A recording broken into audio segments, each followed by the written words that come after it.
Barakal bozor Sukrov Hayitov aytib, mana shu kunlarimizga aksiya qilib qo'ydik. Hurmat o'rnashamiz. 3 xil firmada bo'ladi.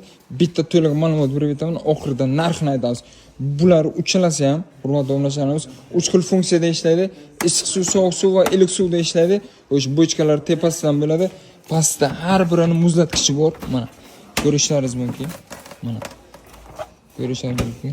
Xo'sh, buni yana bir funksiyasi bu. Qishning kunida issiq suvni yo'q qo'yib, sovuq suvni o'chirishingiz mumkin. Yozning kunida issiq suvni o'chirib qo'yib, sovuq suvni yo'q qo'yishingiz mumkin. Xohlasangiz ikkalasini ham yo'q qo'ying. Xo'sh, bular narxiga keladigan bo'lsak, bular 900 ming so'mdan. Kimga yana bir ma'lumot, kimga kerak bo'lsa, pastda bochkani qo'yishingiz mumkin. Sensorligidan ham bor. Mana shuni qaranglar, namizdan ham bor. Mana bu tarafda ham bor, mana. Ko'rishingiz mumkin. Bular knopkalik bo'ladi. Mana bu esa sensorlik bo'ladi. Mana. Bemalol barakal bozorga kutib qolamiz. Sukrov Hayitovdan Deonacha aksiya